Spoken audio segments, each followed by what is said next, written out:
Are you a podcaster? Maybe you've got that big idea and you're looking for a network to join. The multi-award-winning Ozcast Network can get your content to eyes and ears all over the world. Join now for the first month free, and you could be featuring this sound at the beginning of your podcast.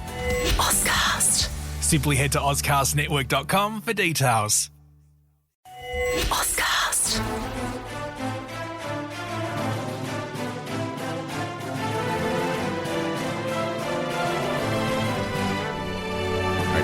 Gold card thing you sent over. We've got this YouTube video from Live Now from FX. It lays it all out.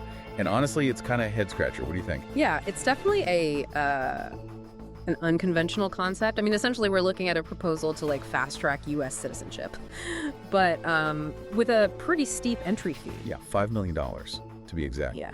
They really emphasize the gold thing. Comparing it to the green card system, it almost feels like, I don't know, they're trying to sell it as this exclusive club. It does seem to be aimed at a very specific demographic. The video mentions wealthy people, world-class global citizens, people of great talent. You get the sense they're thinking of a certain type of person. So high net worth individuals, investors, maybe even celebrities. It makes you wonder how many people could actually afford this golden ticket, so to speak. It's fascinating to me that they even suggest that companies could buy these gold cards for potential employees. Imagine that. Top graduates from prestigious universities getting scooped up with a gold card. That's a really interesting point. I mean, it raises questions about how this program might impact the job market and potentially even global talent acquisition. If companies start using gold cards as a recruiting tool, it could have some significant ripple effects. And then there are those numbers they throw around. They claim this program could generate $5 trillion in revenue if 1 million cards are sold, potentially even reaching $50 trillion. I mean, those numbers are just astronomical. To put it in perspective, the U.S. national debt is currently around $31 trillion, so $50 trillion from this program alone. Well, let's just say it's a bold projection. It makes you wonder what assumptions they're using to get to those numbers. Yeah. Are we talking about 1 million Warren Buffett suddenly deciding to relocate? It's not just about the money, though. They also make some pretty bold claims about job creation. They keep saying these gold card holders would be job creators and major contributors to the U.S. economy. Well, it's possible that some high net worth individuals could create jobs through their investments and all that.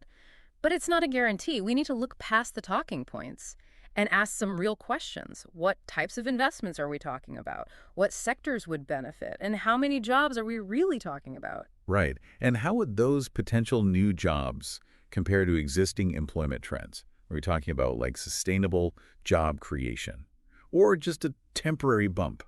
Plus, there's that weird thing about the taxes. They say gold card holders wouldn't be taxed on income earned outside the U.S., but would pay full taxes on their U.S.-based income.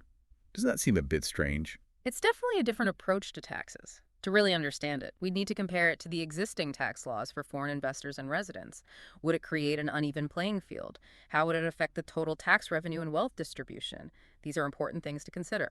This different approach to taxes makes me think, is this whole thing even legal? The video claims that the program is totally legal and doesn't need congressional approval because it's not directly granting citizenship. But can they really just sidestep Congress for a program with this much impact? That's where things get legally messy. Implementing something this big, with potential consequences for immigration and the economy, would probably require a thorough legal review, whether they can bypass Congress or not. Well, that's a question legal experts would need to look at. There could be some unexpected problems and consequences that haven't been fully addressed. Interesting. Yeah. So it's interesting they bring up the legality thing because the video actually criticizes the existing EB-5 visa program. You know, the one where foreign investors get green cards by investing in U.S. businesses. They call it full of nonsense, make-believe, and fraud. So how does this gold card thing compare to that? Are they really that different? That's a good point. Yeah, both programs are about attracting foreign investment in exchange for immigration benefits. But this gold card thing, with its much higher price tag and focus on high net worth people, seems like they're targeting a different kind of investor than the EB-5 program. Yeah, it's like they're trying to make this gold card the premium version of the EB-5 visa, but for the super rich. And then there's that weird thing about the 51st state. Any idea what they're talking about? It's just a quick mention. but it made me curious. It's definitely a bit cryptic. Maybe it's a reference to a foreign country that has similar investment-based citizenship programs. Oh, like those golden visa programs Yeah. some European countries offer. Exactly. It's interesting because it leaves a lot open to interpretation, Yeah. which makes it even more important to analyze this proposal. Yeah. Really look beyond the surface and think about what it could mean. I mean, this whole gold card thing is pretty controversial. It basically creates a system where citizenship, or at least a path to it, is directly linked to how much money you have. That's the core issue, right? It makes us think about fairness and equality and what American citizenship really means. Should it be something that only people with a lot of money can get?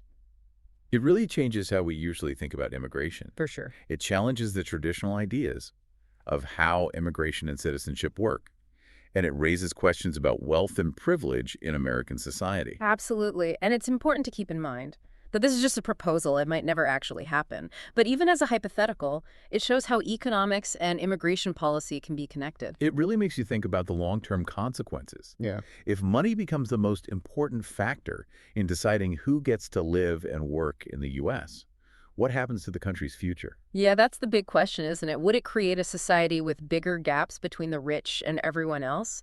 Or would it actually lead to economic growth that benefits everyone, like the people who support the gold card say it would? One thing that comes to mind for me is how this could affect the whole immigration system. We've talked about like the big picture stuff, but what about the practical side? How would this gold card program fit into all the existing U.S. immigration laws and policies? That's a key point. I mean, think about the impact on other visa categories, processing times, even just how fair people think the system is. Right. If you have this special fast track for rich people, what about everyone else trying to immigrate to the U.S. normally? Could it create this feeling that some immigrants are better than others? That's a valid concern. It also raises questions about, like, could this be exploited or abused? Could this accidentally create new ways for fraud or manipulation? It's a bit like opening a can of worms, isn't it? And then beyond all the practical stuff, there are the ethical questions. Is it really okay to put a price tag on citizenship? To say, okay, if you have enough money, you can be an American, while other people are struggling with a system that feels unfair? Yeah, it's a tough question. It makes us think about how wealth and privilege work in our society. It really gets to the heart of what it means to be an American.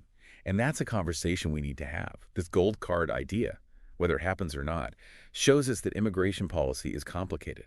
It's connected to bigger issues like economic inequality, social mobility, and even our national identity. Yeah, it reminds us that these are important issues. We need to be having informed and thoughtful discussions about how our immigration system should work, the values we want it to represent, and what kind of future we're creating. So for everyone listening, the takeaway here is this gold card proposal shows us that immigration policy is more than just rules and regulations. It's about who we are as a country. Exactly. It's about our values and priorities. And it's something we all need to think about. Don't just take our word for it. Go out there and do your own research. Find different perspectives and form your own opinions, because ultimately, these are issues that affect us all. Absolutely. And remember, critical thinking, understanding the nuances, and being willing to engage with these tough issues, those are the tools you need in today's world. You couldn't have said it better myself. Yeah. That's a wrap on our deep dive into this Trump gold card idea. Thanks for joining us. Yeah, thanks for listening, everyone.